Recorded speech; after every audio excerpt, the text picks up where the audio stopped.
Neurosciences et impro, quel est le rapport? On va voir ce qui se passe dans le cerveau. Alors, concrètement, que se passe-t-il dans la tête quand on se lance sans filet?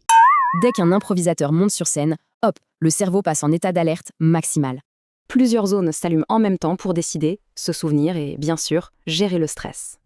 Et là, le cerveau entre dans une boucle super rapide.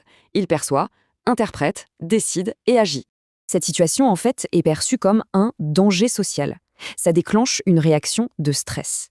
Du coup, cortisol et adrénaline entrent en jeu. Le cœur s'accélère, la tension est au maximum. Mais c'est là qu'arrive le paradoxe vraiment intéressant de l'improvisation. D'un côté, le cerveau calme la petite voix de l'autocensure, de l'autre, il booste l'expression de soi. Le but n'est donc pas de supprimer le stress, mais plutôt de trouver le bon dosage. C'est simple, pas assez de stress, on s'ennuie. Trop, on est paralysé. Et cet état optimal, on l'appelle le flow. Tout devient fluide, concentré, presque sans effort. Dans le cerveau, c'est la fête. Il libère de la dopamine, la fameuse hormone du plaisir. Donc faire de l'impro, ce n'est pas juste pour s'amuser, c'est un vrai entraînement pour le cerveau.